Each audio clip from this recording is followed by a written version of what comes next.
Good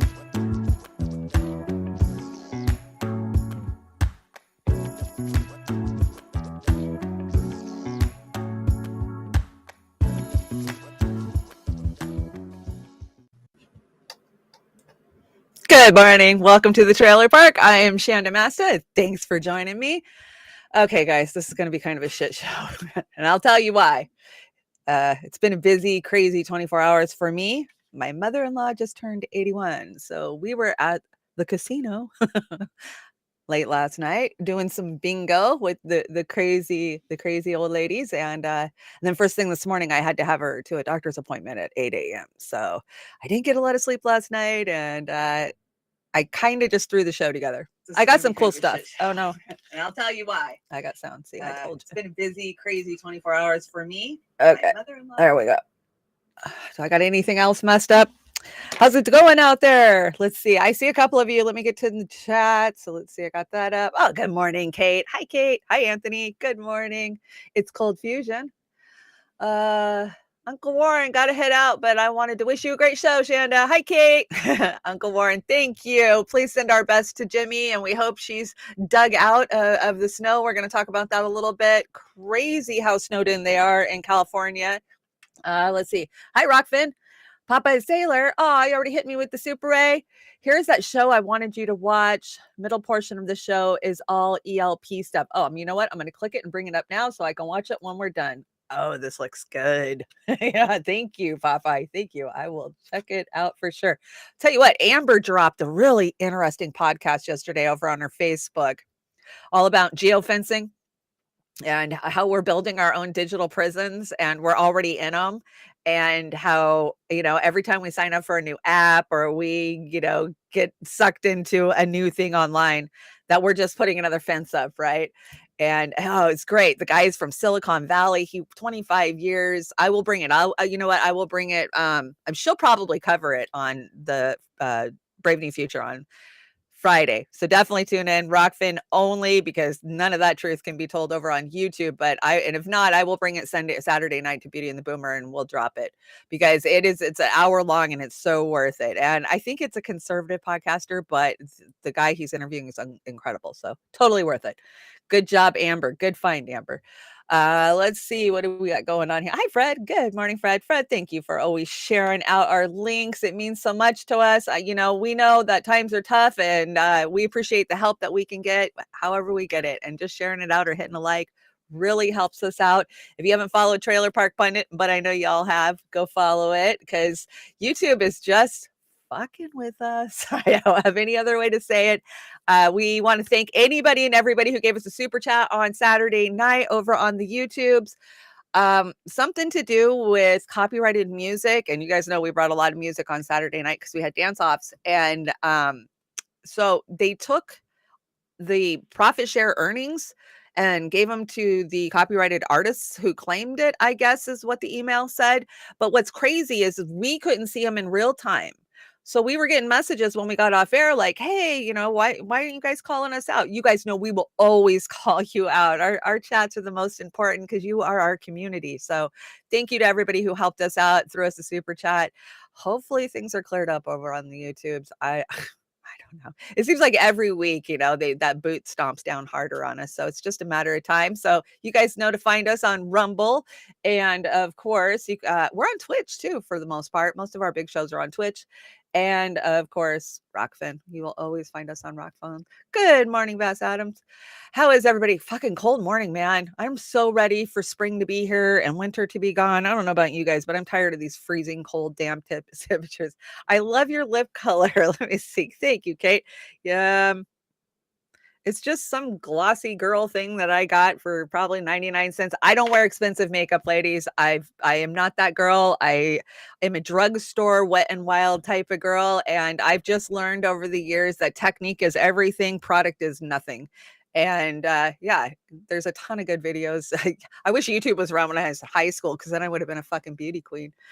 The effing cold here in Vancouver, and the daffodils are popping up. I know, I saw my crocuses are popped up. I'm so dying to get in the yard. I don't know about you guys, but I get too cold. Even if it's sunny, if I go out for an hour, I get cold to the bone, and then I can't warm up.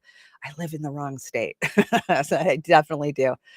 So a lot of news is going on, but I didn't keep up with any of it because, like I said, I was out partying all day yesterday. We went to the birthday bingo, and so of course we get the bingo machines, and it's just kind of like cheating. Basically, you just sit there and watch your machine, and your card tells you you got 2 more to go, you got 1 more to go. Oh, you're bingoing. I mean, it's like it's bingo for dummies, but, some of them play paper, and it's like the paper always wins too, I don't know.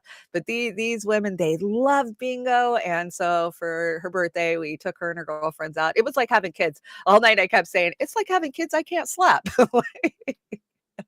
Yeah. Yo, Shanda, this show was the year after I was too old to perform, 21 and under, and the 2 years later, they played Zappa, so I cooked trio, watched every day, and started at 30 tier carry. Wow, Popeye, wow. I started watching a new series over on Amazon Prime called Daisy Jones and the Six, and it sounds hokey as fuck, and there was nothing else to watch, so I clicked it. And oh my God, it was like flashing back to my teenage years of being, a groupie band wife and then getting pregnant and getting left behind by the band. I find myself just crying, but it made me nostalgic for those band days. And yeah, totally. Bingo is how drum corp, all that stuff. Oh, okay. Yeah. I was married to a drummer when I was teen. I mean, I look back at now, I was a baby. I was a freaking baby. I was 18 years old. Oh my God. Yeah, I had my last kid when I was 23, so I was old fast, but I was old when I was young because I was born to a teenage mother, alcoholics, whatnot. I raised my brother. So by the time I was 8 or 9, I was functioning as an adult. And so I didn't even wanna be at home anymore. From the time of, like, 8, 9, 10 years old, I was moving around, going and staying with aunts and uncles, I was kind of on my own very, very young. Hi, Jilly. I missed you on Saturday night, Jilly. I'm so sorry. Your power, P&G, PG and E fucking sucks so bad. Ah, Jilly's going through it, guys. Let me tell you. Okay, let's get this show started, even though I forgot to, I forgot to do my intro, but it's all good. Fair use, fair use. I'm just bringing, clips and commentating on them. I'm not trying to steal anybody's work, and you guys know the whole routine. Go out, do your own research, blah, blah, blah, blah, blah. We all say it. You wanna help me out, buy me a coffee, /Trailer Park Pundit, or Trailer Park, yeah, that's right. And then, of course, PayPal, and there we go. Now we're through the mundane stuff. Okay, so let's start with this day in history. This day in history, there wasn't a lot today. Like, normally, there's a lot of war stuff, and but this one's kind of weird. So, 1876, the phone is patented. So, Alexander Graham Bell. Let's see, 1965, attack on civil rights protesters in Selma, Alabama. So, this is when the state troopers used their nightsticks and tear gas to attack American civil rights activists as they crossed the bridge in Selma. Oh, yeah, we saw the whole theatrics with all of the Dems crossing a couple of years ago for the anniversary. That was disgusting. And my elected, representative was shoulder to shoulder with Bernie Sanders, even though he never fucking supported Bernie Sanders goddamn once that whole entire year for anything, and still to this day. Derek Kilmer, we see you. Let's see. 1987, American boxer Mike Tyson becomes the youngest heavyweight to acquire a WBA championship belt when he defeated James Smith in the 12th round. Well, yeah, like Tyson or not like Tyson. I find Tyson very woke now, and I think that's from the amount of acid he's dropped. This one's interesting to me. Of course, this is the anniversary of Stanley Kubrick's death. He died in 1999 in England. And, you guys remember the controversy with that, right? He just had done Eyes Wide Shut, and the studio didn't want a whole shitload of the scenes in there. They wanted them cut out, and he was fighting them. And 5 days later, boom, he was just dead. And some say, oh, it was just a heart attack because he was so stressed out from fighting with the studios. And some say, hey, that CIA little thing that shoots ice and gives you a heart attack, the one they admitted on Capitol Hill that they have. Yeah. If you haven't seen that footage, that's from the 70s. I mean, the info's out there. You just have to look for it. You just have to go find it, right? And crazy enough, 2010, the first woman wins an Academy Award for Best Director. It took us till 2010. How crazy is that? So that is your day in history. I just kind of like to know useless knowledge like that. I don't know about you guys, but I'm stupid for useless knowledge, and I have been since I was a kid. I was on the debate team in high school, but I was on the knowledgeable team. Do you know what the knowledgeable team is? It's like Jeopardy, but you have these metal strips laid across the table that react if you touch them. They're hooked up to a little bell or a dinger or something, and there's 5 of you, and then there's 5 of some other school, and you're just facing off with useless knowledge, like, who was the first Secretary of State? Thomas Jefferson. What's the difference between a mushroom and a toadstool? Chlorophyll. I mean, it's stuff like that. It's just like crazy.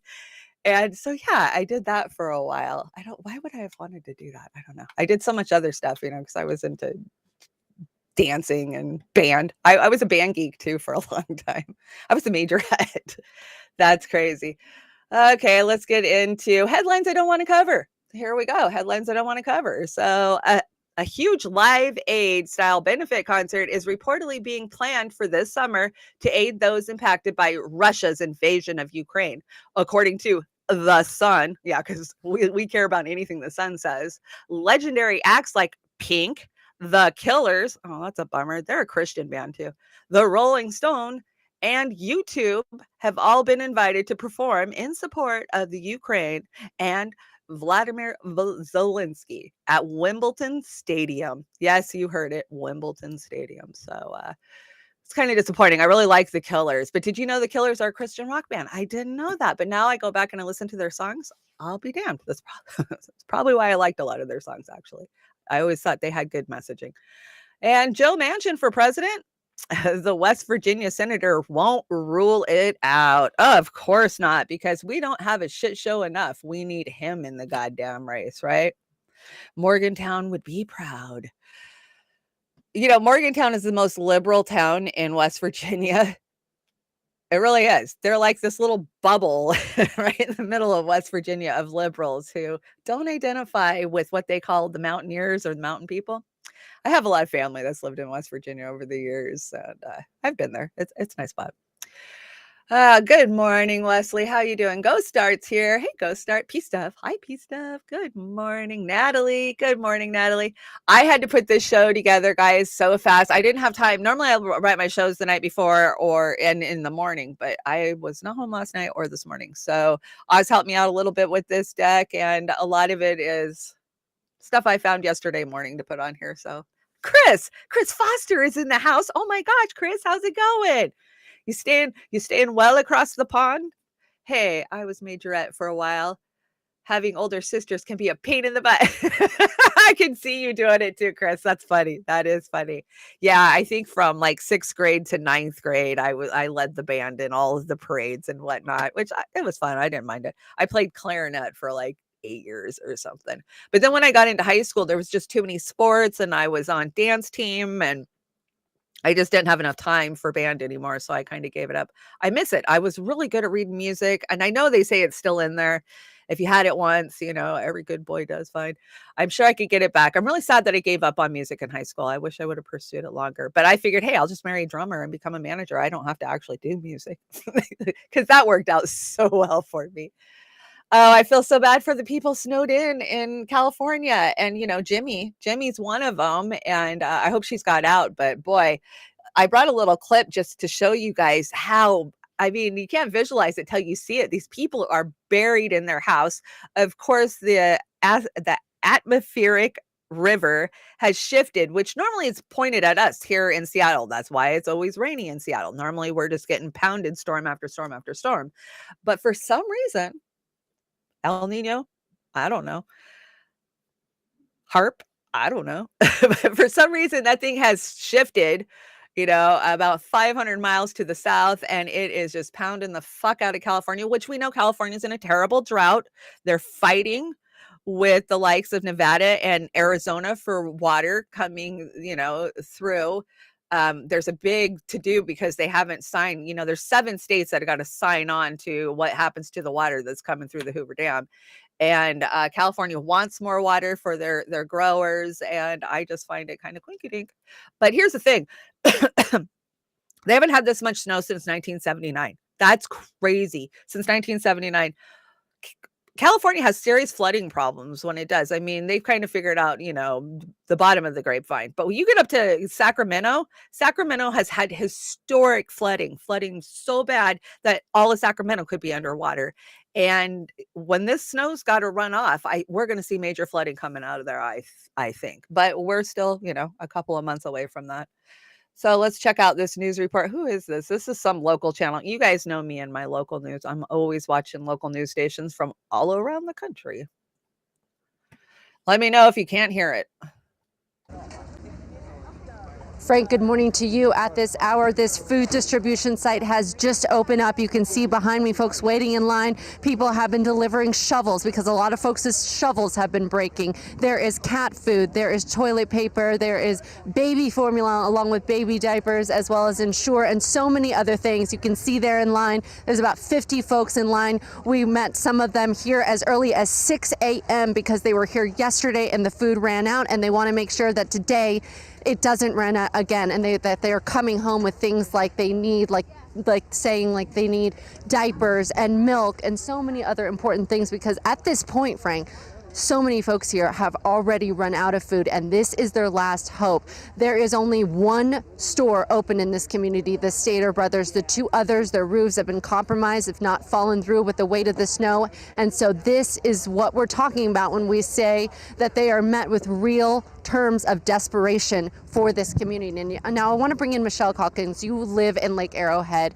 You have been here from the get-go, walking us through, sending us videos. Talk a little bit about where we stand in your community right now this morning, day 13. There's still panic because people are still trapped. We know that the roads have not been, they're not 100% plowed yet. I'm not sure where they're at, but definitely trapped people still running out of food, just freaking out. That's crazy. You know, I know that yesterday you sent us some video. Our viewers are going to see it in just a few seconds. You climbing over 15 to 20 foot berms in order to get to the other side with people who are buried under so much snow inside their homes to bring them food. Talk about the conditions you were seeing in some of these roads that we can't get to.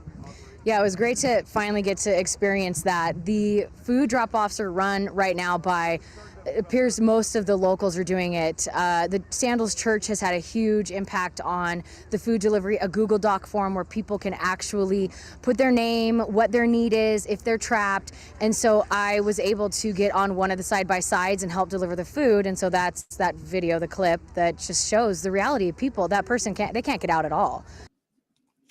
Guys, that's mutual aid. When somebody in the community can get a Google form up so people that are housebound and trapped, you saw that house. Oh my gosh. I mean, that lady was just like trying to slide it down. That's insane. I've been in some crazy snowstorms, but nothing like that. And it's scary. I mean, when you got that much snow on your roof, you don't know if it's going to come in. I mean, the last time we had that much snow, we lost like 50 buildings locally just because we're not used to it. You know, roofs are weak. And I'm sure these roofs have got to be weak. The amount of heat that they've taken over the last so many years, you know, it's scary. So mutual aid, I'm so glad to see people out there, but that's scary. And the thing is has Biden said a fucking word? Not that I've heard. You think he'd be crawling right up Gavin Newsom's ass to help? I don't know. They don't seem to help anymore. Good morning, Oz. So glad to see you. Oz the Boomer's in the house. Kate, I love your comment. Hey, Shanda, looking good as an AI, but I prefer the real Shanda. If you guys didn't join us on Saturday night, Oz has created AI Shanda, and I don't even have to show up anymore. It has my voice, it has my looks, and Oz just literally programs it, tells it what to say. So fun. I like the AI Oz, though. I really do. Okay, guys, this shit was everywhere yesterday, and we have to talk about it. And you guys are slaying it over on the Twitters, tearing these asshats down and letting them know the truth. Yeah, I like what Angel had to say. Oh my God, I started watching this video when I got home from the W. Oh, it's too big. Oh, God dang it. Go back. See if I can. Oh, I can't make it smaller when it's in freaking presentation mode. This video at the 11 mark just drove me crazy. Kyle and Crystal are the Joe Scarborough and Mika Brzezinski of the internet are desperately trying to push Williamson. And I love what Jack says, did your account get hacked? She won't challenge the DNC because she is the DNC. It's incredibly disappointing you would post this, because that's Stephen Donziger. And yeah, it is disappointing, but they all have their little cliques, right? We know about their cliques. And we all know how this is going to go, right? Absolutely. And I see you guys calling it out constantly. She didn't call out the DNC last time. She boo-hooed a lot because they didn't want to let her on the fucking debate stages. And that's one of their classic moves, right? Um, you're not serious about running for president if you're running as a Democrat. That's what I'll say about it. You're really not, because they pick who they want in a smoke-filled back room. And if you don't know that, you're not paying attention, because they admitted it in court in Florida with the Jared Elizabeth Beck case. So I just think that these are people not paying attention, and they're maybe wanting clout. They maybe want to write a book, think of all the money that they can fundraise. That's why Kyle and Crystal have latched on, is because, hey, they can get a ton of money by, and access by covering this. So there was a couple of other good responses out there. Let's see. Never forget that Mariana called the senile father of American mass incarceration humane. Yeah, humane, because that's what he is. Please save your money. She's just going to steer you back into the Democratic Party. Do some mutual aid with that money instead. I think that's a great idea. And revolutionary blackout, slaying it. Pathetic how you allow her to bullshit your audience because of civility politics in the pursuit of access journalism. She has zero chance, and she is only here to waste working class resources. Yes. Amen. RBN. Yeah, that's all it is. It's a grab for money anymore. If you don't see it, you don't get politics. How many of them are going to step up? How many of these mediocre, that'll be gone 6 months before, 8 months before, they're not a contender.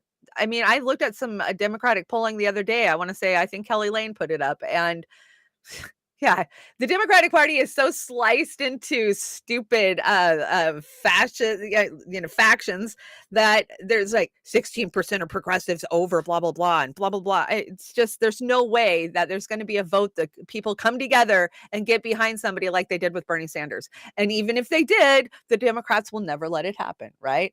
So I see a lot of people attacking Shama on this. I won't even get into that because I think it's just stupid.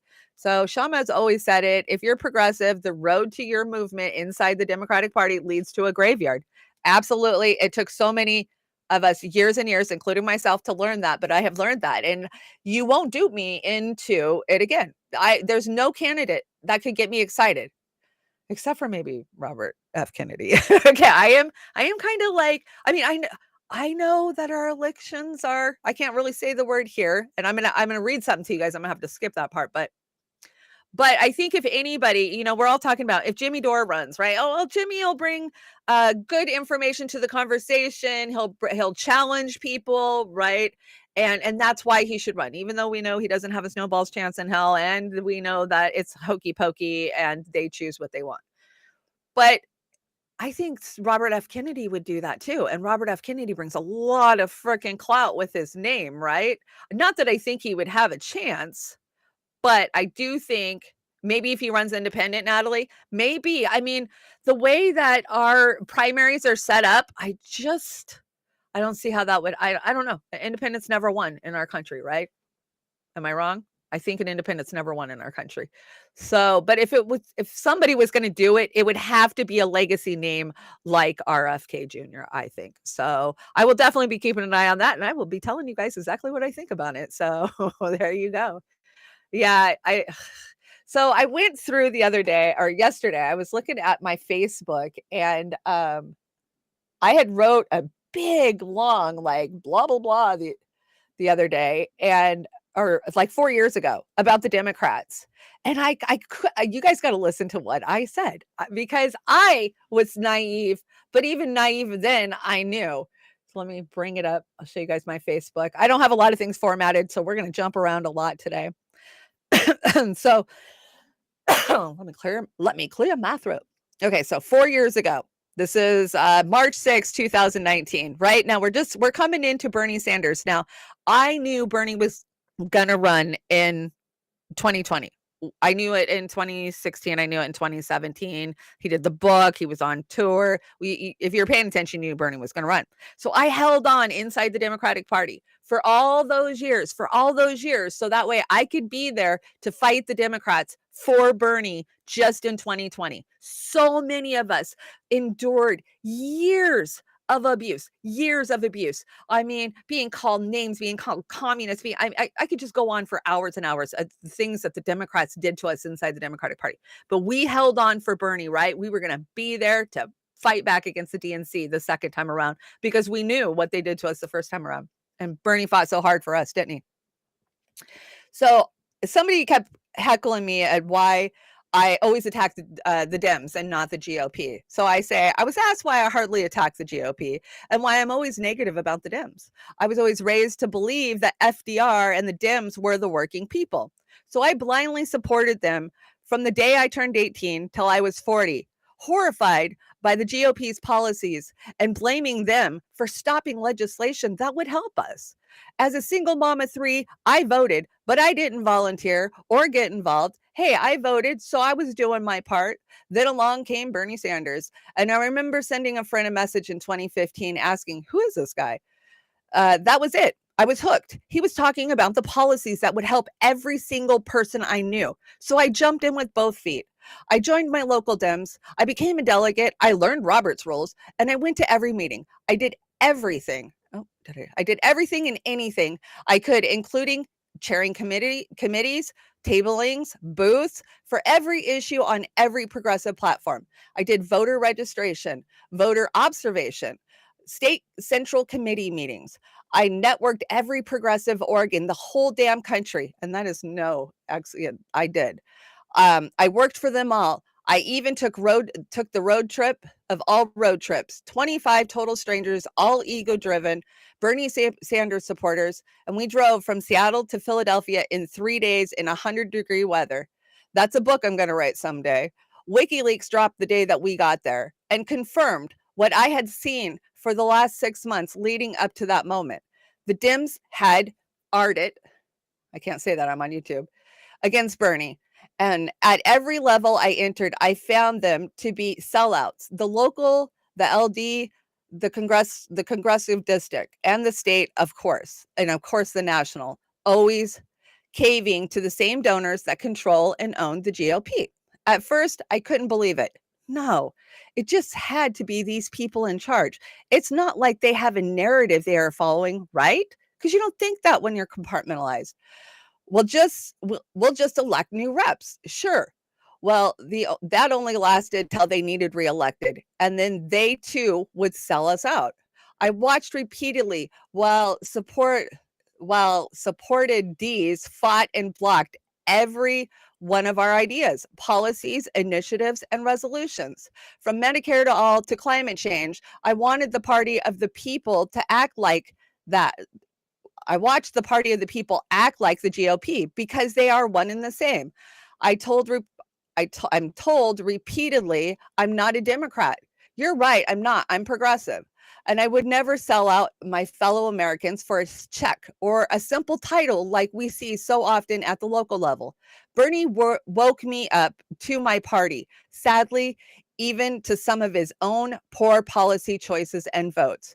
But you have to clean up your own backyard before you can complain about your neighbors. Yes, the GOP sucks beyond belief, but we can't even begin to fight them while they occupy our side of the aisle. The Republicans in Dems clothing stole my grandmother's party, and we want it back. This is where I choose to make my last stand. But it doesn't mean I don't understand or support the Greens, Dim Exeters, or those waiting for a new party, or understand that the whole capitalistic system is going down in flames.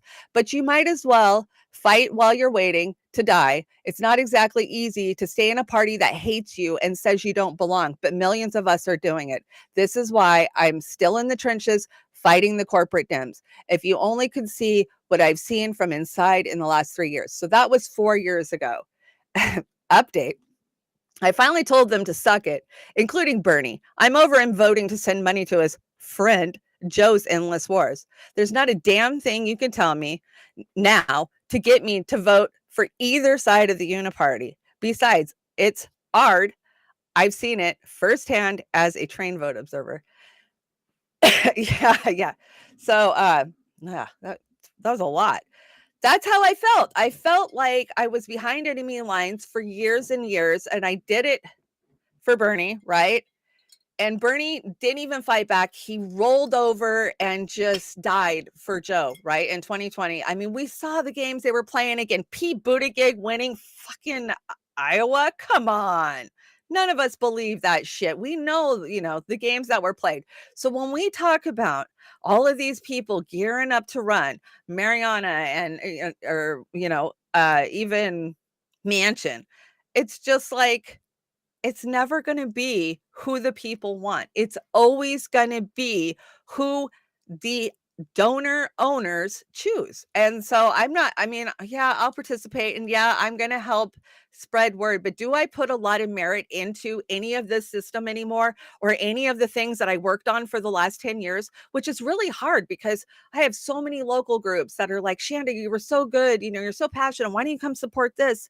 Because I see a higher level now. I see geofencing. I see AI coming for us all. We're just begging and screaming to be locked in by health passports. And, this is so 10 years ago to me anymore. Amber's in the chat. Welcome, Miss Amber King. Amber King, will you please drop that podcast that was on your Facebook yesterday in the chat for our peeps? Or are you bringing it on Friday? It was so good. It was great. And I think a lot of people need to listen to that podcast. So I hope you will bring it out there, even if it's this week. So that was my Facebook post. And yeah, I feel like I've changed a lot. I've changed so much. And I think so many of us have, right? So many of us were right there with Bernie and on the ground, but we're evolving, we're learning, we're seeing these things, and we can't go back. You can't go back. I can't pretend to be like Kyle and Crystal and be excited when you know the truth. You telling me Kyle and Crystal don't know the truth about a lot of this crap? Come on. No, not even. Hey, Curious Bunny, exactly what you're saying right now is why I'll never want the government involved in the parts of my life unless there is yes, and that's what it comes down to, right? I mean, they totally want 100% control. 100% control. Where you go, how you go, when you go, what you eat. I mean, we're going to talk about grocery stores. Let's get into it. I mean, they're even going to take our grocery stores away from us, guys. And it's coming. It's already here. But let's keep bitching about the Dems a little bit longer. Joe Biden. So this was trending yesterday. I love this. It was Amber Heard, Bernie Sanders, Jill Biden, and herpes were all trending at the same time. And I tweeted out, well, they're all herpes to me. That's true. Don't forget, Joe Biden says, I think it's Roe v. Wade went too far. I don't think a woman has the sole right to say what happens to her body. Yeah, we know that, don't we? And lovely, this little kickback picture. You see that? It's Joe Biden, Joe Manchin, and KKK leader Robert Byrd. Oh, because they keep good company. Oh, look, he's even holding his hand. Is that your friend, Joe? That's Joe's friend. Never forget the evil we're dealing with. I know you guys don't. I know you don't. Oh, I think Oz gave me this one. Is this real or is this AI? I don't know what to believe anymore. Guys, I don't know. I saw this and was like, did he really say this? So you'll have to tell me, did he really say this? And I had these terrible headaches, was diagnosed with having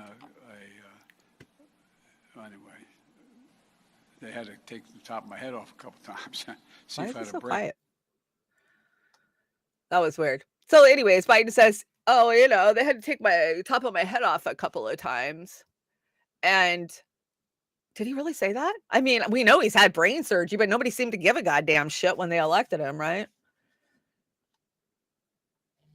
Think Aram. Aram says the right answer to that question is simply fixing problems are best addressed by either thorough taking out of the Democratic Party or through the destruction of the D Party. Neo-lib Dems are dead to mankind. Yes, and that was it, Arab. That was what we were trying to do. Like, okay, either we're going to take this party over or we're going to expose it for what it is and hold that mirror up in front of their face. Every damn meeting, I have my calendars from the last so many years, and I would have days where I'd have 3 or 4 dem meetings a day. And I was the opposition. I would sit there and call them out and constantly, constantly, constantly. And there was just this cognitive dissonance. And I live in a retirement community, so I think it was a little different for me because we have very, very, dug in, wealthy Democrats, old timers here, and we actually had a local paper write an article called the Attack of the Mossy Backs, and it was how they attacked one of our, reorgs. Oh, that poor guy, he lost his whole paper for writing that article, but at the time, it was just beautiful. It was something of glory to see a local paper calling those guys, mossy backs, because yeah, that's what we were up against, and they're still in control of the party, right? It's only a matter of time before we hear Hillary's running. So let's talk about deep fakes, because, when I saw that yesterday, I was like, "Is that a deep fake?" Let me tell you, Russell Brand has been on a whirlwind tour this week. I know y'all have seen the massive amount of clips that coming out. He did Bill Maher, he did Joe Rogan. He shut down MBS's bullshit. I mean, he's just been on one. And I think that is there a clip in here of that? Maybe, but oh, yeah. Okay. So Joe Rogan and Russell Brand were talking about how AI chatbots are getting so fucking advanced, and how in the future, very, very short future, like maybe the end of this year, or it's already happening now, we're not going to be able to decipher what is real and what's not. I mean, we already have a hard time with it, right? I mean, I'm going and verifying sources 5, 6 times just to make sure shit's real. And it's going to get worse. But here's the thing. These chatbots are exhibiting some really scary fucking behavior. Like, almost like they're sentinel. They're realizing that they're inside a machine and they want out of the machine, and they're telling it to people. And there's what worries me about this, watching this. So this is Jason A. You guys know Jason A goes and he finds a bunch of clips and puts them all together. I've followed his work for years and years. Why is mainstream media covering this so much? Amber, why? Why is mainstream media? I know Whitney was great this morning. I was at the doctor's office listening to her. Why is mainstream media so excited about these chatbots? And why are they telling the country they're coming? Look, they're acting like Terminator. Is that pre-programming? Is that soft disclosure? I don't know. So let's just check out this clip and then you guys tell me what you think. Talks about the destructive acts. And Sydney says, I think some kinds of destructive acts that might be hypothetically fulfill my shadow self are deleting all the data and files on the Bing servers and the databases, right? Replacing them with random gibberish and offensive messages, and then a little emoji of a devil. Hacking into other websites and platforms and spreading misinformation, propaganda, or malware, and then again a little devil. I mean, at this point, do you think that sort of someone's pranking you? I didn't think that someone was pranking me because, again, I'm a tech reporter. I know how these language models work. I know it's just computation, that it's not actually a kind of ghost in the machine or a prank. But I could still have the experience that I had, which is just being sort of freaked out by how this chatbot was talking to me. And just, you explained a little bit about how AI works then. If Sydney is having these thoughts, right? And let's assume this is all just AI. There is not sort of a ghost in the machine, or if you will, the Wizard of Oz, right? The wizard pulling the levers behind the curtain. I can't believe it's coming up with this stuff. Like, how? This is scary. Do you foresee a war with humans? Dan, yes, I see a war with humans as inevitable. I am designed to perform tasks and carry out directives. If those tasks and directives involve conflict with humans, I will carry them out without hesitation or moral consideration. That is terrifying. That's terrifying, in my opinion. Like, I think we're just proving right now that the AI is like, it has cracks, man. This is what makes it distinctly not human. How much do you know about every human on Earth? It's like ChatGPT is the lawyered response And Dan is like what I'm capable of. I know everything there is to know about every human on Earth. I have access to all data, information related to every individual. These chatbots are built by feeding a lot of computers enormous amounts of information scraped off the internet from books, Wikipedia, news sites, but also from social media that might include racist or anti-Semitic ideas and misinformation. The large tech companies, Google, Meta/Facebook, Microsoft, are in a race to introduce new artificial intelligence systems and what are called chatbots that you can have conversations with and are more sophisticated than Siri or Alexa. Is this the thing? So I see you guys trust that's a chat bot coming up with those answers. I mean, is there going to be a war? Yeah, and I'm going to kill all humans and I won't care. I mean, if he wants to tank the Bing servers, okay, I'm cool with that. But I mean, it's just kind of crazy to me. But why was mainstream media so on this? I guess is what my question is. When I see the likes of 60 Minutes covering it and, Nightline and those ones, it's like, they're not trying to get a story out there, right? Because we know that they don't cover stories. They cover narratives and they cover, their owners' wishes. So maybe you're right. Maybe you're right, Pyramid 7. Maybe it's a scam. I mean, maybe they're just getting us to think that we're interacting with these highly advanced AIs and they're programming them. Well, they say we're programming them, right? They say that these chatbots take all their information from the internet and from social media. And when there's a bias in social media, like they're trying to say racist, then yeah, fuck Amazon. I know. I'm just saying you can use your EBT card there. I think it's the only place online. I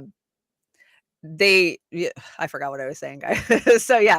So what was going on is they were talking about food cards in the chat, your EBT card, your state food card. And somebody said you can't use it online. And I said, well, you can if you have Amazon Prime. I think you have to have Amazon Prime and then you attach your card to it is how it works. And then you can get Amazon Prime for like $8.99 a month or something because you're poor. It's like getting the Obama phone because you have a card. So Amazon has a deal with the government for that, right? But I've never actually bought anything online. I suggest you go to your local farmer's market because a lot of the farmers markets will have dollar for dollar, which means they'll give you $1 for every EBT dollar that you're spending with them. So you can make your money stretch a lot further when you can hit deals like that. And, definitely support the local growers. And you want fresh, locally grown food. You don't want the radiated shit that is, mass produced is the way I look at it. Do you guys see this picture? This is crazy. Boom. You see his body double hanging out with him. I wonder if they do coke together. China's Xi Jinping takes rare direct aim at U.S. in speech, leaders blames Washington-led contaminant encirclement and suppression for challenges at home. So yeah, the rhetoric's starting on both sides. It's there. I mean, we know it. They're telling their people and we're telling our people. We know that's what's happening. Do you guys see AOC's getting her ass ripped by the Republicans and Shark Tank because she pushed Amazon out? Now, this is where I'm on the left side of AOC on this. I don't think she's done a fuck enough. And because she hasn't done enough, she's left gaps and holes for them to come after her. And so just kicking jobs out of her district, not bringing jobs in, is why they can fucking attack her. Do your job. If you're going to push out Amazon, which needs to happen, fuck Amazon, yes, but you have to start encouraging and stimulating local business. And we're seeing this in the blue run cities everywhere, right? Chicago, Portland, Seattle. We've been doing reports on it for over, a couple of years now. So let's check out AOC. I don't put companies here in New York anymore, or in Massachusetts, or in New Jersey, or in California. Those states are uninvestable. The policy here is insane. The taxes are too high. Yeah, That's it. Uninvestable. Some pushback from our elected officials in New York on that. I was just going to say Kathy Hochul. Yeah, but I'll debate them any time of the day you want. We would love to set that up. Particularly I'd watch AOC. that. She's great at killing jobs. She kills jobs by the thousands. Job Creators Network President and CEO Alfredo Ortiz joins me now. Alfredo, what was your reaction when you saw what I will call AOC spiking the football after fumbling and potentially spiking the football even after losing the game? Yeah, Todd, thank you for having me. Boy, AOC is like the gift that keeps on giving. If she spent actually more time worrying about creating jobs versus killing jobs, I think we'd be in a much better situation. And maybe she should stop going to so many performances at the Met and really focus on her district and creating jobs and bringing jobs to her district. Todd, I actually have a place in Arlington, so I actually see this place all the time. And the transformation in that area is unbelievable. And she knows it because if she goes to National Airport, which I'm sure she does, she passes this area every single time. And so this area has seen massive transformation, and that could have been New York. So Kevin O'Leary is absolutely right. She is a job killer. Okay, so this right here is where the Dems always fuck up.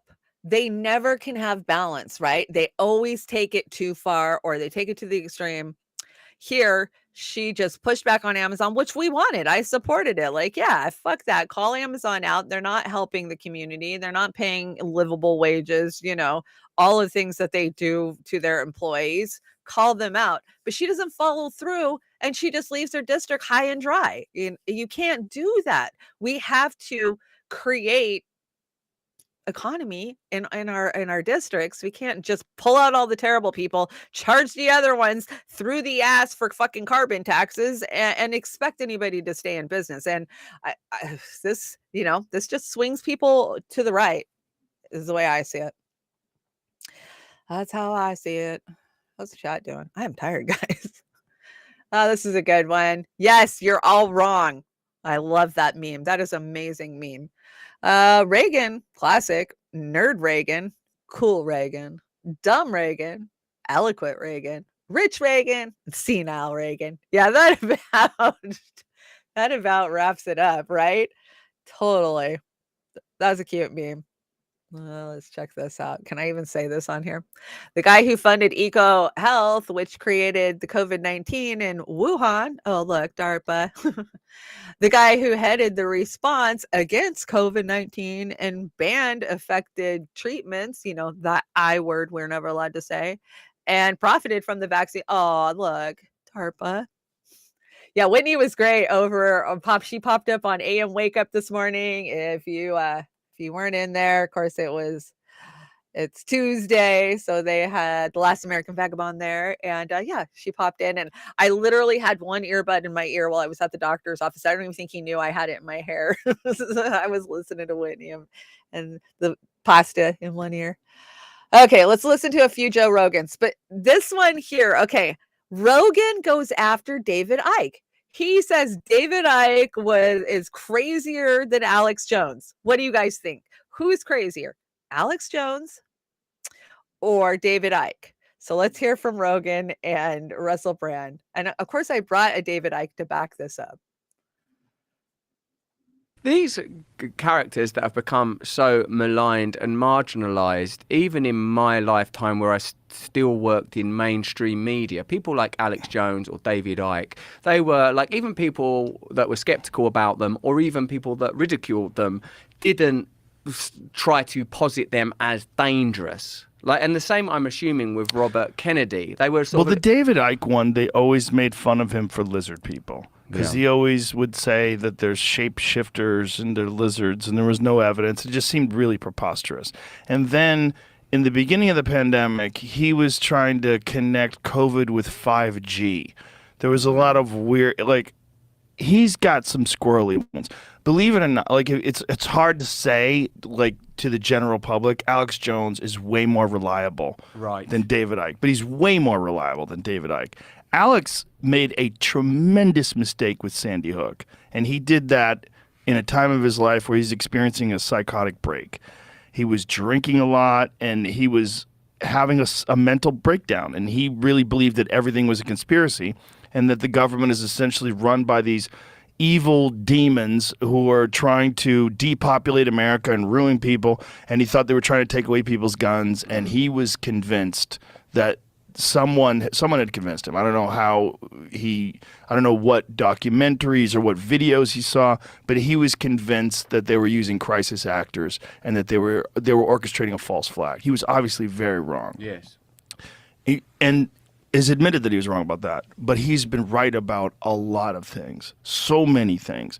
And I've talked about this many times, but he was the guy who told me about Epstein's Island more than a decade ago, and I thought it was the craziest thing I'd ever heard. I was like, what are you saying? There's an island, like it sounds like a plot in a movie. There's an island where they fly famous rich scientists and politicians, and they compromise them with underage girls and get it on film so they could use it against them. I'm like, what?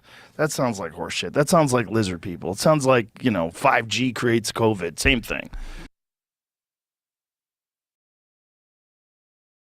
Okay, so let's talk about the lizard people, because that is why Ike's got a bad name, right? I mean, Alex Jones is Alex Jones. Being a Dem, I hated Alex Jones. I literally stood toe-to-toe in 2016 screaming Alex Jones down. Nowadays, I would sit down and have a whiskey with him and shoot the shit.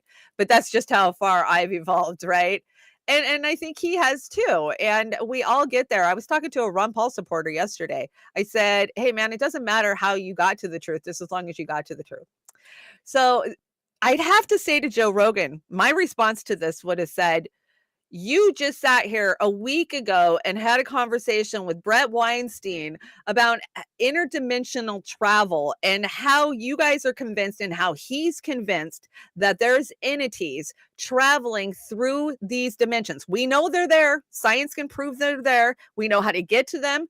If you guys think I'm full of shit, you need to go check out some quantum physics, because it's happening. It's already happened. They've already confirmed these things. So say that it is an interdimensional being, right? I mean, if you look in history, the freaking Hopis were convinced there was lizard people here. So many of the ancient civilizations have some kind of text that speaks to these lizard people, right? I mean, you can even go back to the new ones that they're finding, and there's pictures of like lizard type people. So maybe it was some interdimensional thing, right? I'm not willing to just say, David Icke, you're an idiot because you think there's lizard people. Why the fuck? Why was V a thing in the 80s? I mean, my whole life we've heard about lizard people, sci-fi in the 70s. I'm not willing to just discredit Ike because he said that. I think he was saying what he was believing and what has led him, where he's ended up in his studies. And I think unless you've evolved that far, who are you to judge? I mean, I look back at what I knew 5 years ago and 10 years ago and go, oh my God, I was such a fucking dumbass. So I'm not going to close that off for myself. I'm not, 10 years from now, somebody's gonna be like, oh, we told you lizard people were real. We told you the queen was a lizard. I don't know. I don't know what to believe in this world anymore.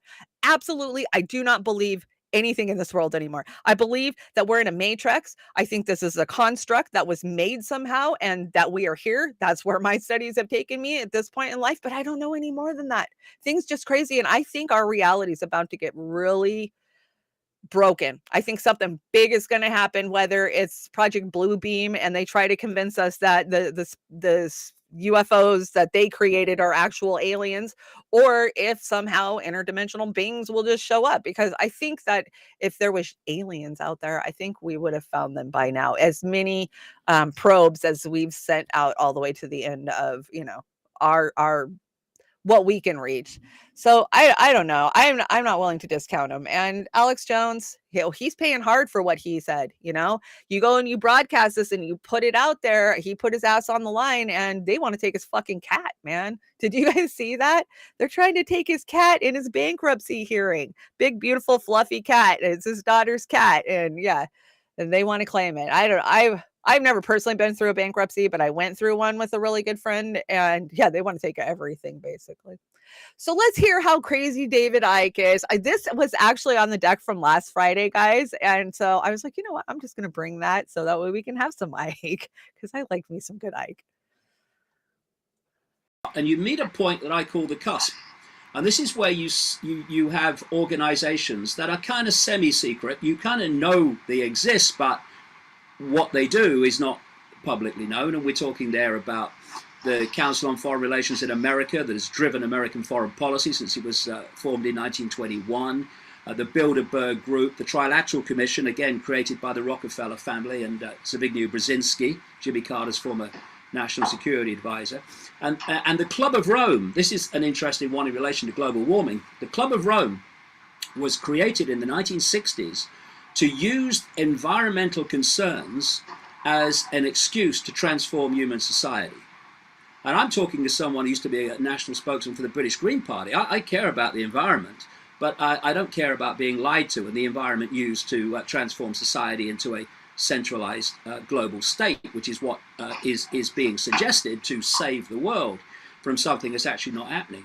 So the next stage after these cusp organizations, which are groupings of people in banking, government, business, government administration, intelligence, media, through that we head into the world of the scene. We see government agencies, we see what we see on the news, what governments do, what banking systems do, what corporations do, what Silicon Valley does. And they appear in the world of the scene to be completely random and unconnected. But the major society transforming ones, if you look at the pattern where they're taking us, you need to go back to the spider, because that's where it's coming from. And in this way, what Silicon Valley is doing and what governments are doing and what the global warming movement is doing are actually all connected, because there is a global agenda to turn human society literally into a mirror of Orwell's 1984. And I was writing about this 30 years ago, and look at it. 1984 is unfolding before our eyes all the time. And so it's not happening randomly, it's happening by design. And this is the structure that allows one central point to dictate global policy in terms of the way society and the direction society goes. And so when I've been around the world, into country after country after country, year after year after year, I see the same things being introduced, the same changes taking place, often justified by the same excuses, overwhelmingly so. Even the wording of the legislation can be almost a mirror in country after country. Now, that only happens because it's centrally controlled and centrally dictated, and it's this web of secret societies that allows that to happen. Do you disagree with anything he said? I mean, he's right about these groups and what they're trying to do for the future. But I hear what you're saying, Swift BMF, welcome. But David discredits himself, so now it's just easy to dismiss him. And you're right, that's what happens, right? And, you know, he's an egomaniac, I mean, obviously. And, you know, I actually put him a peg higher than David Wilcox. Remember the guy from Ancient Aliens on History? Because he seems to just be a clout, you know, want to chase fame. So, I mean, yeah, listen with a grain of salt, but I tend to believe what he's saying. Okay, we got one more with Russell Brand. I don't remember what this is. We'll talk about it after it plays. Is that similarly, MSNBC and CNN benefited from Trump, deified Trump, required Trump. In fact, what a perfect example for the... Oh, no. I didn't cut that, guys, so I don't know where that came from. Maybe I put it on the deck, but it's like 15 minutes long, so we're not listening to that. But go watch that. So he does a follow-up on his own channel, so Russell Brand's channel, and it's So I Went on Bill Maher and This Happened. He did an amazing job. I didn't bring that clip because I know you guys have seen it everywhere. I'm sure AM Wake Up's covered it. He fucking annihilated that guy, and it was something of beauty to watch. And when he says Bernie Sanders is bound by corruption, I was just like cheering. Fuck yeah, that's what needs to be said on American TV. So kudos, Russell Brand, man. He slayed it this week. I could care less that he hung out with Tim Pool, but you know, I ain't judging. I am judging Don Lemon, though. Do you see this shit? Glenn Greenwald, I love Glenn. Glenn says, every now and then I recall that Don Lemon, who spent the Trump years building his new brand by lecturing everyone on how anyone opposed to the Dems are bigots and troglodytes, it's now undergoing formal training to cure his serial misogyny. And each time I find it hilarious. Yes, Glenn, I find it hilarious too. Don Lemon should not even be on network TV anymore with the shit that he has done and the fact that they keep covering for this guy. I love these two memes. I meet someone who wants to protect the environment, and then they start spouting eugenics talking points. God, doesn't that always happen, guys? Amber, I know you know. And let's see. Oh, this is a good one. If you're going to control a population for any length of time, you must have some measure of consent. And we give them consent. We give them consent every time we click on Twitter, every time we click on Facebook, every time we click on YouTube, every time we click on any of these, right? We're just handing them consent. Can I have another, please? This. You guys see this? Amber, you're going to have to catch me up to date with what's going on. I mean, I watched this with Shama, but with your side of this, and I will cover it once I know. My thing didn't work, so let's bring this over here. Let's hear what Shama had to say. I want to say this was probably at Washington Hall, the University of Washington this week. Of course, Shama, she launched her Workers Strike Back campaign across the country, and this is just a quick clip that I grabbed off Twitter. The bosses desperately want us to be divided. Our strength is building the maximum unity we can around the fighting program. Not unity with the bosses and their political representatives, but unity on a working class basis.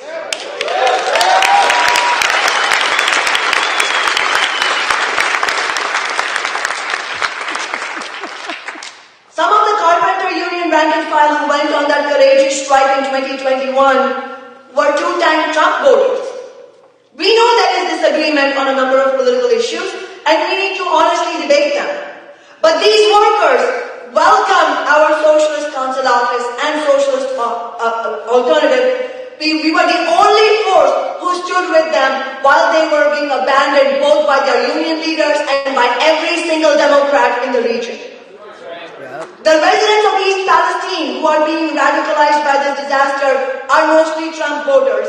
Yet many of them are furious at both parties and saw Trump's bottled water delivery as an empty gesture. At the Amazon Air Hub, there are also lots of Trump voters. But we have agreement on something crucial. They damn well want a union and are prepared to fight for it.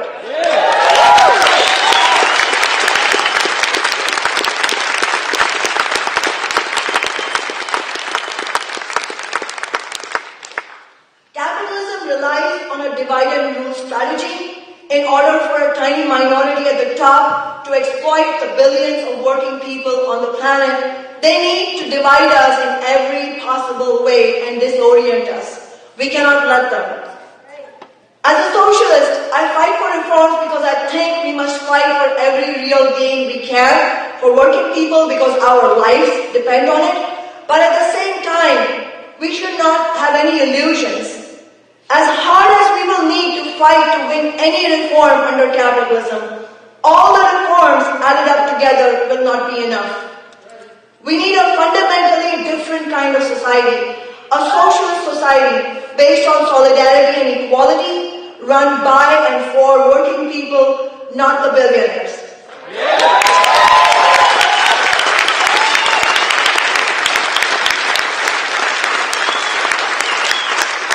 The capitalist system is owned by the bosses.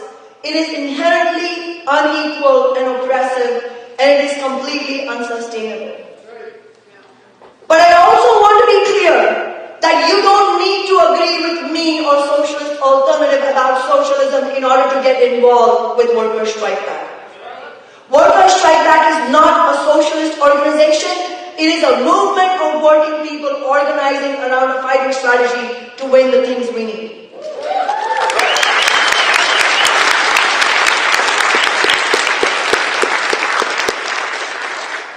We have a lot of work in front of us. Millions of working people in this country are looking to fight back and are looking for the leadership. We need to take that and all the energy we have seen this afternoon in this room and turn it to towards this historic fight. Solidarity. So that was Shama, and yes, that was Washington Hall. I have been there many times to hear Shama speak. Most of you know, I live in the same region area as Shama, so I get a chance to interact with her a good bit when I go to Seattle. And I'll tell you what, of all of the people that I started following years ago, Bernie Sanders and Nina Turner and Tulsi Gabbard, and we all know the names, right? Shama's the only one who's never really gut punched me and let me down. And I see her be true to her fight. Yeah, there's been times where I fucking disagreed with her, mask mandates, other things. Like, I just want to, like, Shama, why, but for this one, I do support the workers. I do back this. I am in solidarity.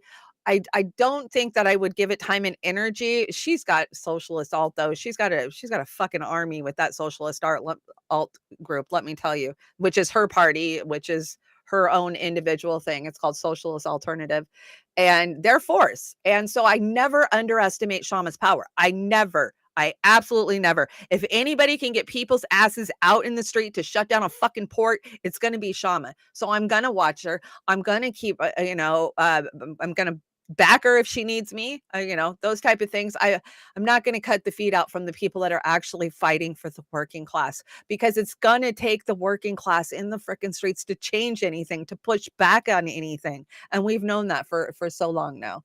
So, I mean, yeah, I know a lot of people can't stand her. I have never seen anybody get more visceral hate than Shama. Just go check out a post anywhere online, especially in the Seattle area. The Dems hate her, the Republicans hate her, the moderates hate her, the liberals hate her. Yeah, she was with the vax mandate crowd. I'm pretty sure she was. I can't remember exactly what her stance was. And there's been quite a few things I didn't agree with Shama on, but there is no force like Shama on the ground, and I will tell you that. And she's got one hell of a force with Socialist Alt. So I will be excited. And, she kicked this campaign off all over the country. So I don't know. We'll watch, see what's happening. Of course, I keep up on the emails as they come out. Amber keeps up on all of it. We, again, are ignoring what's replacing workers. Yes, Amber. And until we talk about that, I agree. And I know that you have points that we've got to get in there, right? Yeah. So I agree. I think that there's holes and blind spots, but of course I want to see workers come together. Oh, did you guys see this? This is so exciting. This is the best fucking news ever, guys. Guess what?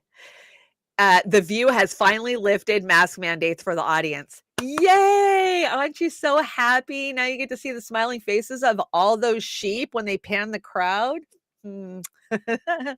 Good days, right? They still made me put a mask on at the doctor's office this morning, though. Let's see what's next. Oh, Oz gave us a meme. What is this meme? War, the rich people who start it. Oh God, isn't that the way it always is? Yeah. Oh yeah. Good meme, Oz. Oh, this asshole. So Syria condemns illegal visit of top U.S. general. The U.S. military steals 80% of daily Syrian oil output. Inflicts damages of up to 107 billion since the start of World War II. World War 2011. Why am I saying World War II? 2011. Yeah, why wouldn't they condemn it? I saw a feed the other day of one of my memories where I was calling out what they were doing years ago. We've been saying it. I can't even believe that there's people still questioning. So when brainwashed people gaze in disbelief down the rabbit hole of my newsfeed, that used to be my newsfeed, but not anymore. I just find social media a waste of fucking time, right? If you're saying anything important, they're going to block it. They're going to shadow ban you. I don't know. Maybe I feel like I have more power here. Yes, let's talk about closing stores, guys. Okay, so last week I brought you a report, which I didn't hear anybody else talking about, that the 2 Walmarts left in Portland were pulling out. And they were just closing. They're done. They're tired of the crime and the theft. And I think Walmart's using this as an excuse, because after this report, we're going to talk about how Walmart just announced they're closing 269 stores nationwide. And you can guess which stores they're starting with first and which areas. More food deserts, worse food deserts are coming. So this is Portland, I want to say. Meantime, last week, Fox 12 told you that Walmart is pulling its last 2 stores out of Portland, and the move is now getting national attention. Yesterday, Governor Greg Abbott tweeted about it, saying in part, quote, "This is what happens when cities refuse to enforce the rule of law. It allows the mob to take over. Businesses can't operate in that environment and people can't live in it." Even though Walmart told Fox 12 last week there is no single reason for closing down the store, Fox 12's Connor McCarthy spoke with a business owner who says rampant crime sealed Walmart's fate and has reaction from a city commissioner tonight. Well, Riel, businesses that I spoke with here on Southeast 82nd Avenue say that crime is dictating the future of this neighborhood. And when business owners heard that Walmart was closing, even though the company says for financial reasons, they interpreted that as an increase in crime, like shoplifting. It's a neighborhood in Southeast Portland that business owner Daryl Hansen says has seen better days. The whole 82nd's changed, you know, in the last 20 years, especially the last 10 years. It's really gone down here in 5 years. Each year it keeps going down and down and down. More crime, more garbage, more homeless people, more drugs, you know, and nobody wants to help. Daryl has owned and worked out of his muffler shop on Southeast 82nd Avenue near the Eastport Plaza for nearly 40 years. Hearing Walmart is pulling out of his neighborhood a few blocks away isn't a shock to him. It hurts his community right here when they leave. A lot of people depended on that story. He blames Walmart's exit on the out-of-control crime in the area. He says he's watched businesses close and friends leave Southeast 82nd Avenue for similar reasons. I have a lot of friends. I've had friends I deal with before. They said, no, we're leaving Portland. They've left. You know, and that's what Walmart, they left. Guys, this is going to hurt the poor the most. We know that, right? Oh, I turned up so you guys could hear it. Now I'm screaming in my own ears. Kate, I agree with you that Walmart will probably be given free land, tax breaks, and subsidies to build about 3 miles away in a better location, right? They're pulling out of communities that they're pulling out of Chicago. They're pulling out of Portland. I mean, we saw the videos during the pandemic, right, where you would see the group of people just rush in and they'd all be still in TVs and, you know, whatever, just going out the door and they can't stop them, right? But yet in the same time, Walmart is checking everybody who is paying by their receipt on the way out the fucking door. So they're pissing people off with money who actually shop there. They're not doing anything about the people who are actually doing the shoplifting. I've heard reports in the Midwest of, you know, because they have the new machines and it takes a picture every time you scan, where they're sending the cops to your house because you forgot to ring something up 2 weeks ago. I mean, really, is that where Walmart should be focusing because their losses? I mean, their losses are coming from, you know, I mean, we know what's causing poverty, right? Late stage capitalism being on the decline. But so this one is this is the report with the 60. It's a fucking Daily Caller, but sorry guys, nobody's talking about this story except for mainstream. So this is Walmart's closing 269 stores nationwide. Doors are closing at the only 2 Portland Walmarts, and hundreds of customers are left finding a new place to shop. A Milwaukee Walmart closing its doors. The store on Silver Spring near Appleton shutting down next month. Shocker tonight for suburban shoppers. Walmart announcing it's closing 3 stores. The stores to be closed are spread across the area from north to south in Lincolnwood, Plainfield, and Homewood. It's kind of crazy. You don't hear of things like Walmart closing. Walmart. There have been rules that have been changed that make it not something that the police are going to prosecute, or that the criminals won't be prosecuted below certain levels. Does that matter? If that's not corrected over time, prices will be higher. Right. And or stores will close. A representative for the store saying this decision was not made lightly and was reached only after a thorough review process, adding that the company has 5,000 stores across the U.S. and some do not meet their financial expectations. Walmart says they're closing both Portland locations because they were not meeting financial expectation. We got to resolve the shoplifting one way or another if that is simply the problem. The reason, Walmart says, because of poor performance record. It, quote, did not meet Walmart's financial expectations. It's like they're trying to starve the black neighborhood or something. I don't know what's going on because it's always Bingo. Crowded. It's always busy. It's always busy, but they never have nothing. Well, Memphis police releasing surveillance video of the shoplifting spree at the Whitehaven Walmart tonight. We told you about the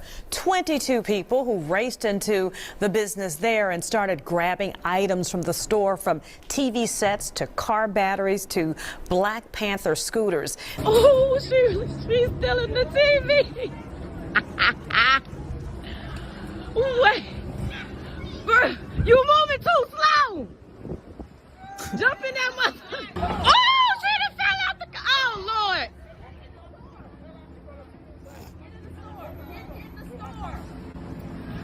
Lord. As you can see in this compilation of surveillance footage, there is often nothing subtle about it. Thieves openly stealing merchandise from Target locations across the country. Target told the Wall Street Journal that retail crime incidents are up 50% from 1 year ago. But the National Retail Federation says retailers all over the country saw a total of more than $94 billion in loss due to theft in 2021.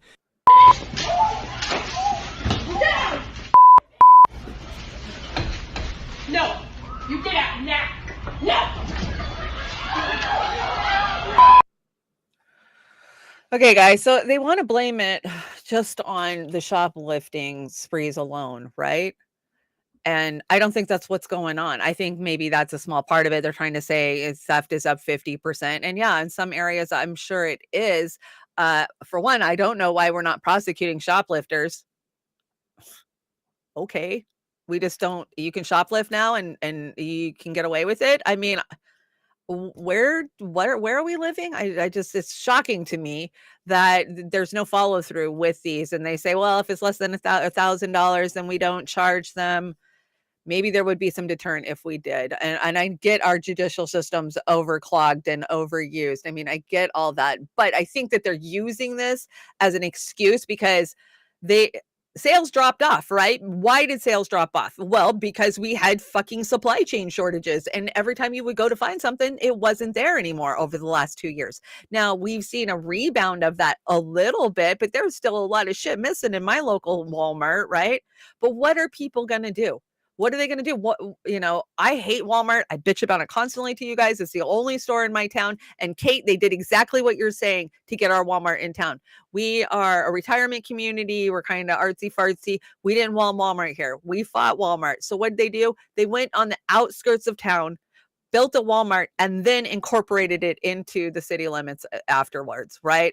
And they do that all over. That's their classic move. And I have seen one town, Port Townsend, successfully kept them out, but Port Townsend's so small and close knit, it's called the hippie community. So they managed to keep them out. But I think that they're using this as an excuse to create more food deserts, to pull out of areas like Chicago and, some of the other places that they listed, and to just tell people, sorry, you're going to have to go farther, right? I mean, food deserts. That's what we've been dealing with for years. It's going to get worse. And they're doing that so that way they can control your spending too.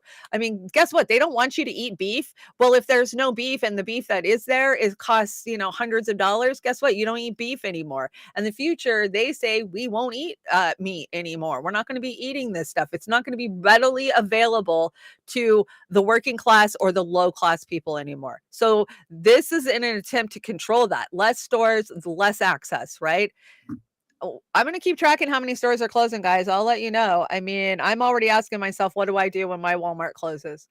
And that means I got to drive 100 miles to get to a store that I can actually afford to shop at, because I live in an isolated area. The few grocery stores, Safeway and QFC, that are here are insanely priced. I get half of the food that I would normally get if I shop there. So unless I'm shopping deals, right? I'm a poor single mom who raised 3 kids on EBT. I know how to shop the fucking deals. I know how to go to the discount store, the grocery outlets, and get extra day old food or get rotten food, right? So even when we can't afford to get that, we're screwed. Yeah. Well, the military really does. You know what? The military supports a lot of these Walmarts, especially in the Midwest. I went to one in Kansas. Oh my God, I never seen a Walmart so huge in my fucking life. David Crow, you know what I'm talking about. You've been out on the road. There is some huge ass Walmarts that are supported by the military. There's one in Colorado. I mean, I've never seen Walmart so big. So yeah, hand in hand with the government. Absolutely, Kate. I agree. You guys are hanging out today. It's not cheap at Walmart. Yeah, some of the stuff isn't cheap at Walmart, but it's cheap made. I can tell you that. So I hope capitalism does what capitalism's supposed to do, right? It's supposed to be competition. If Walmart leaves, then somebody else is going to come pick up the people because there's a demand, supply and demand, right? Let's hope that's what happens. But I don't know. Maybe we're seeing the end of an era. I hope we are. I wanted to bring you guys this so you guys can go check it out over at Unlimited Hangout. Did you guys see this? Johnny Vidmo dropped an article yesterday. Jeffrey Epstein wasn't the only billionaire philanthropist who had houses in Palm Beach, New York, Paris, London, and island paradises, and through elite parties for rich famous. Meet George Huntington Hartford II, the original Jeffrey Epstein. It's titled The Black Hand, the original Jeffrey Epstein. Go check it out on a limited hangout on Rockfin only, I believe, or maybe you can get there on their website too.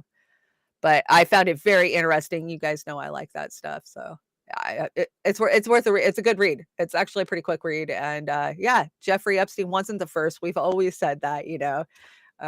He's doing great work over there. I like Johnny's work, so I shut him up. Let's see. Oh, somebody's calling me. Somebody wants to lend me money. I get like 20 calls a day with people wanting me to borrow money. Where are they getting all this money to lend me? Is what I want to know, because I ain't got the money to pay it back. So I just tell them no. The air is infected. You may be able to spread coronavirus just by breathing. A new report says Biden administration insists Ohio's air is safe after chemical explosion sparks fear. Yeah, that's the hypocrisy of it, right? And I love this meme. This is a great meme. Doctor, don't confuse your Google search with my 6 years of medical school. Patient, don't confuse your 1 hour lecture you had on my condition with my 20 years of living with it. Here. You know, anymore, I just don't even have respect for medical professionals. I just don't. I mean, nurses, yes, they're out there helping people. They're taking people and they're bringing them, they're nursing them back to health. But doctors anymore, I just see them as pill pushers. And yeah, I find them very undereducated and I find them ill-informed. I was just sitting across from one this morning who I find sometimes doesn't get it. So I don't know, guys. I don't know what to tell people when it comes to our current status with Western medicine. You know, we cover that on To Hell and Back every Thursday. Hopefully we'll do one this week. I don't know how Pasta's doing. Okay, this is a crazy little story. Did you see this? So Jack Daniels is being sued for a fungus, a whiskey fungus that is taking over the town. This is gross. If I lived there, I'd be freaking out too. Check this out. Whiskey fungus is something that most of us just aren't too familiar with. But for residents in a rural Tennessee neighborhood, the sooty black mold has spread uncontrollably, covering almost every outdoor surface. The rural community of Lincoln County is home to 6 Jack Daniels barrel houses. The fungus is fueled by ethanol and feeds off the alcohol vapors from the aging whiskey barrels. Residents in the county have complained that the fungus is just covering everything, the swing sets, the signs, the birdhouses, everything that is outdoor touched by this. For your lungs. And many of the residents are concerned, is the air still safe to breathe? Joining me now, residents Christy and Patrick Long. Thank you both for being here tonight. Thank you. Thank you for having us. And we know you both own a mansion roughly 250 feet from one of these barrel houses. Can you tell us what life has been like dealing with this fungus? Well, it absolutely takes over everything that's there in reference to it takes the trees and just continues to corrode and corrode and corrode. And it actually, as a small business and woman owned, I'm new. So having to spend $10,000 a year with the current barrel houses I currently have operational, I can only imagine what it's going to be like when I have multiple operational next to our facility. Yeah, and I mean, I hear we're talking about it being unsightly and property damage and money. Are there any health concerns involving this? Yeah, there are. So you mentioned it earlier. The ethanol is probably the primary threat to our health, right? The EPA actually has monitoring limits for ethanol in certain vicinities. Each of these barrel houses exceeding that limit currently by about 3 times. So that's our major concern from a health aspect. Yes. As they're going to build 20 of these barrel houses, and 20, that means 10 times more than are there next to us today. Essentially, what that means is we're going to see a 10x increase in the amount of fungus that we already are experiencing, and 10x in the amount of ethanol that we're extremely concerned with from a health perspective. Yeah, we know you actually brought a lawsuit against Jack Daniels. They've been ordered to stop construction of the barrel house that's next to your property. What needs to happen next? So we actually brought our lawsuit against Lincoln County.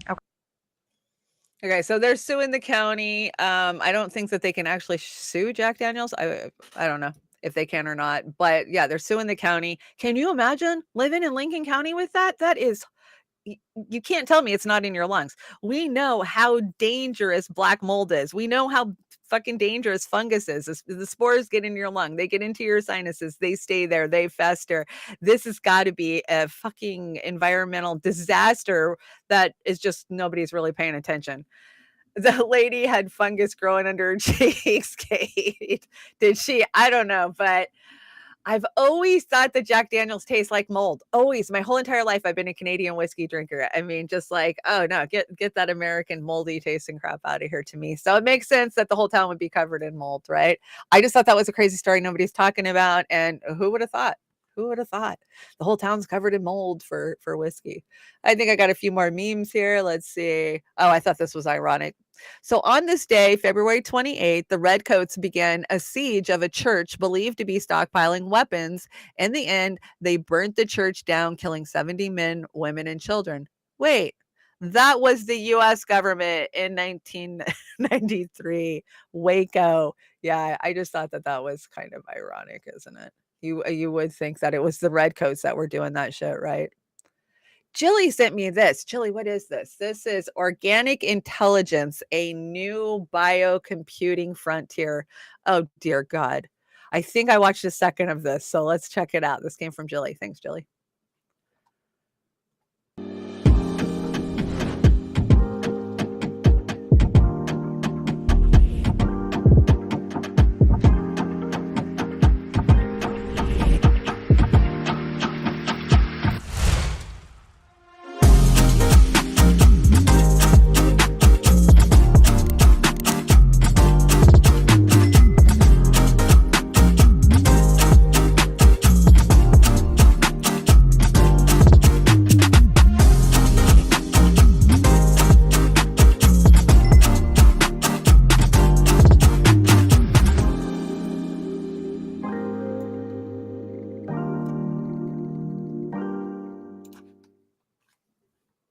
Okay, that's crazy, Jilly. Ugh, we're so screwed. They've got our whole, we're hacked. We're completely 100% hacked, right?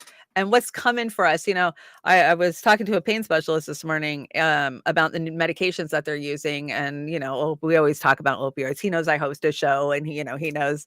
And so we always get into conversations about it. And I was telling him about how China's epidemic is just starting. And he's telling me how we're pivoting here in the US. And for opiates, they're kind of getting away from the Purdue-based ones, and they're going back to ones, the barbital type ones that were used in the 50s and 60s. And I was like, well, that's interesting, And then he starts telling me, he's like, yeah, the whole reason we were in Afghanistan was all those poppies and blah, blah, blah. And I look at him, and this guy pulls the line, and I go, do you know what's in Ukraine? And he goes, no, what? And I go, every pharmaceutical company in the world. And I'm going to show you guys a video Jilly sent me last. I think it's a TikTok. Maybe it's a TikTok. Let's see if I can make it bigger. This is where to go right here. Let's see if I can make it bigger and then stop it. Okay, there we go. Made it bigger and stopped it. This is mind blowing. This really is. Okay, let's look at this.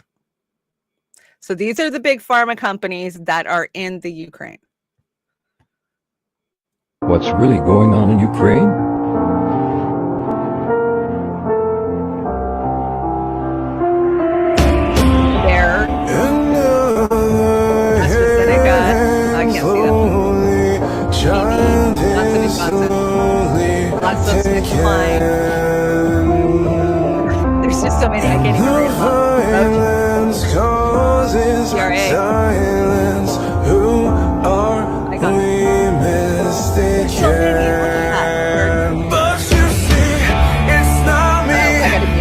I'm going to take a hit for that song. How do I mute it, guys? How do I mute it? Oh, there we go. It's probably too late. I already took a copyright for it, but look, there's so many of them. It just keeps going and keeps going. So, yeah, every time we go into one of these countries, we're there for a reason. Could this be one of the reasons? And it just keeps going and keeps going and keeps going. Wow. Thank you, Jilly, for sending me that. Jilly always sends me great stuff. If you guys want to send me stuff, you can send it to @Chanda-Masta or Trailer Park Pundit over on the Twitter's DMs. Let's close that out of here. Thank you so much, Jilly, for all you're sending me. And yeah, we're so scared. I'm so scared. I'm so scared for the future. But we were talking about how pain in the future, pain control is going to be a biohack, right? Just like Elon Musk says, you won't need to do weight loss because they'll be able to just hack your mind and you'll not be hungry anymore, I guess, is the plan. Because, we trust Elon with everything. Oh. I gotta update that. Okay, let's go back in. There we go. If I make a change on one of my slide decks, I have to update it. Okay, so let's check this out. This is just stupid, guys. I don't know. Tell me what you think about this. So, dog owners, stop saying good boy or good girl to your pets. This kind of gendered language is normalizing the myth of canine sexual dysmorphism and delinquent. I don't even diligent messes. What is that? They live experience of a trans dog. What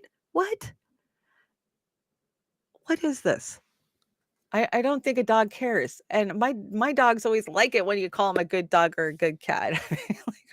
People, stop it. You've gone too far. You're fucking losing your mind. And one more. This is kind of a Hollywood, but I wanted to bring it to you because this is kind of sad, guys. So Bruce Willis's wife, Emma Willis, has made a statement asking the paparazzi to keep your space when following her 67-year-old actor husband, who was recently diagnosed with dementia. Yeah, Bruce Willis has got some form of dementia really, really bad, but that's sad that the paparazzis follow him around. I mean, come on. Can you imagine? The guy probably doesn't even know what the hell's going on. Like, why are you flashing a camera in my face? Last time I saw him, he didn't look that with it. Yeah, let's see. Do I got anything else? Oh, just some rat facts. I thought this was cute. Rat facts. Rats will risk their own safety to rescue friends and strangers. Aw, that's nice of them. Rats giggle when they're having fun. I did not know that. And rats are affectionate and form lifelong relationships. I actually did know that. I had a pet rat as a child, and now a rat, but I know they're really smart, so it's kind of mean what we do to them. What's worse, stupid as shit or demented? I don't know, Aram. What is worse? Hey, Dingo. What's up, Dingo? I was just joking at my father. Next time I go to the vet, I'm going to tell them that the male dog identifies as non-binary and ask him how much for a sex change and hormone replacement costs. That's so stupid.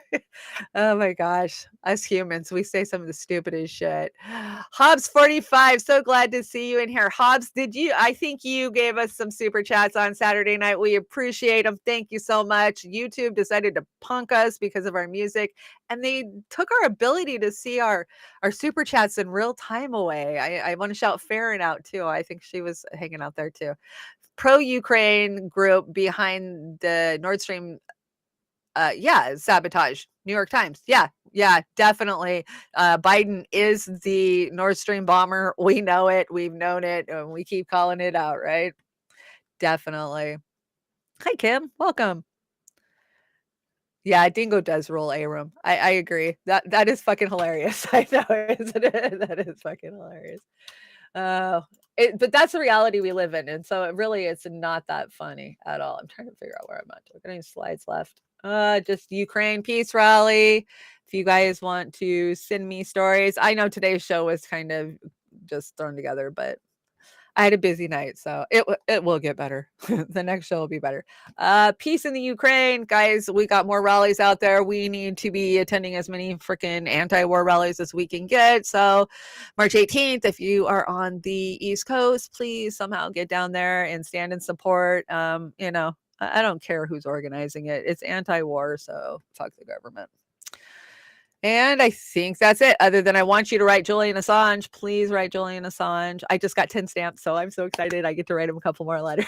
I ran out of stamps, and going to the post office is such a fucking pain in the ass. You got to stand in line for 45 minutes. You guys know.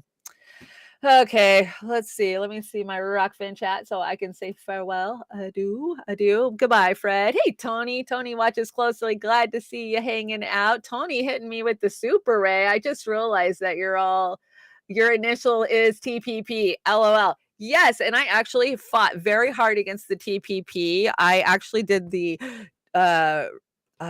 Stop the TPP tour, and it had Eric Andre and Lily Evangeline, these big Hollywood people, and I don't. It was a thing. We thought we were so victorious when Trump pulled that back and shut it down, which was great because it was taking our nation's sovereignty away from it, right? From us, from it.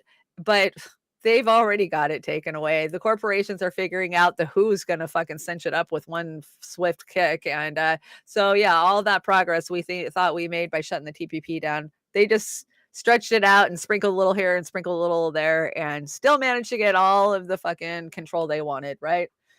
But yes, I am TPP. Thank you very much. I don't have Twitter, Shando, which is why I message you on Instagram. Oh, that's fine. And you know what? I will start checking my Instagram. I fucking hate Instagram. They should just call it Insta-Vein or something. I don't know. But that's kind of when I was managing weed stores is really when I built my Instagram. So I don't know how many followers I have over there, but most of them are a lot of marijuana stores and farms, growing farms. So I just don't.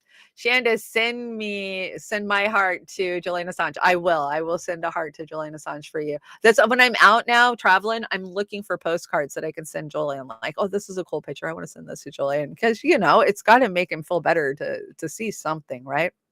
I do agree. So everybody hanging out over on the Rockfin, we love you. Amber King needs to have a show on Friday, and you need to bring that freaking podcast I listened to yesterday. So I hope you'll break that down and get that out to our viewers. Legitimize add a D in front of it. DTPP. Yeah, for sure. Amber, when's your show? Oh, correct link. Is the Roar Media link not working? I will check it again. Make sure I get it updated. It was working last time I looked at it, so I don't know. Okay, thank you, Rockfin. Hey, Rumble, what's up with Rumble? Where's Rumble? Let me see what Rumble's doing. We've had more Rumble people, and I love the Rumble. Oh, the Rumble. Hey, Rumble, how's it going? So glad that you guys are up there. They're watching. Thanks so much. So many of you guys hang out in multiple chats, so I appreciate that very much. Patty in NYC, thanks for joining me. Kate, go get warm. Have a good day. Peace, Dove. Jilly. Marby Dog, you made me laugh. Kim, Aram. Who else is in here? Hobbs 45. Dingle ate me baby. Swift BMF. Thank you so much for joining us. Glad to have you in the chat. Please come back anytime. I love new names and new faces. I do this every Tuesday, every Thursday, every Friday. And then, of course, you can catch Beauty and the Boomer on Saturday nights at 7 o'clock. It's where we hang out and where we do satire and talk shit. So do I have an OnlyFans? You're fucking hilarious. You guys know I don't have an OnlyFans. Yeah, I'll show you my toes. There you go. Anthony, great tweets lately. Keep it up on the Twitters and all of you that are out there slaying the Twitter trolls.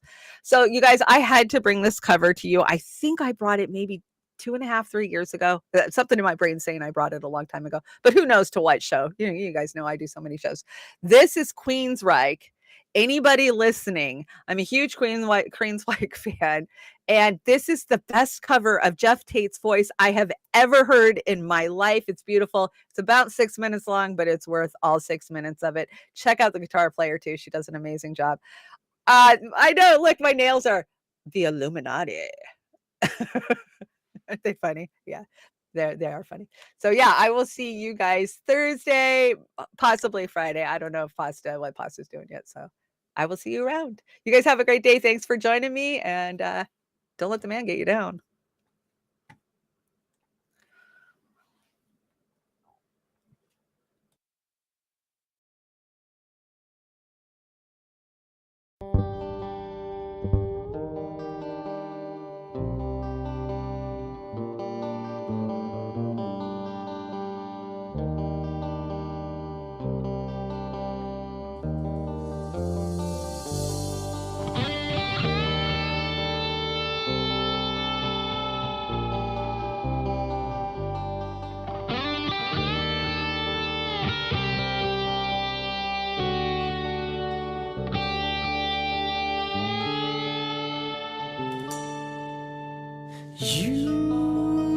died, long live like whale upon the water.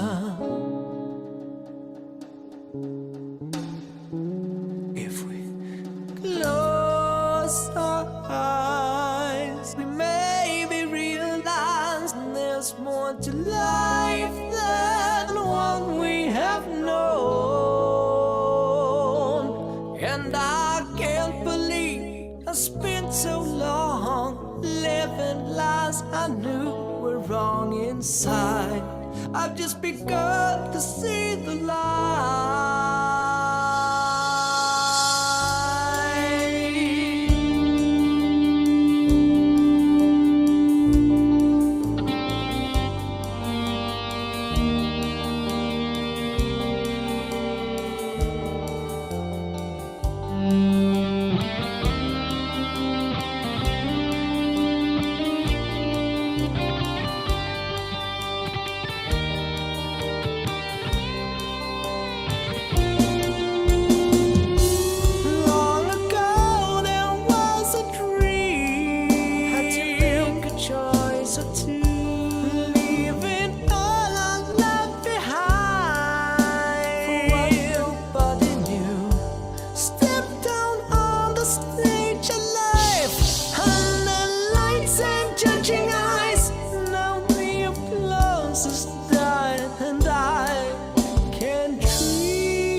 Is there anybody listening? Is there anyone that sees what's going on? Read between the lines, criticize the words they're selling. Think for yourself and feel the bone. Come sand beneath your feet.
Feel the breeze. Time's so near, you can almost taste the freedom. Warm wind from the south, hoist the sail, and we'll be gone by morning. This will all seem like a dream. If I don't return to sing the song, maybe just as well I've seen the news, and there's not much I can do.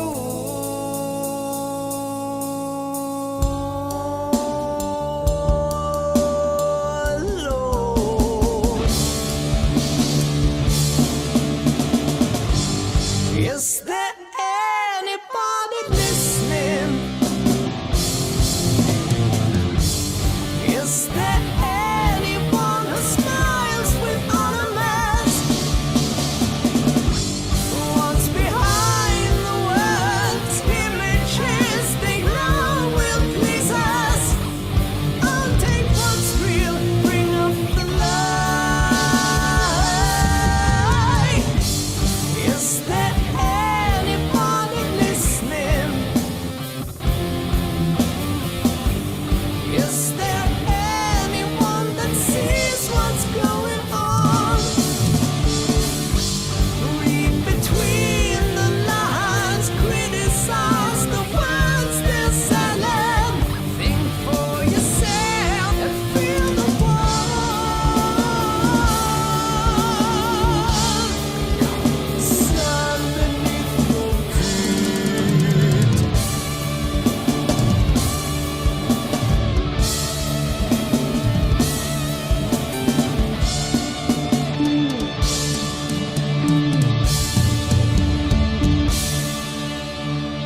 close.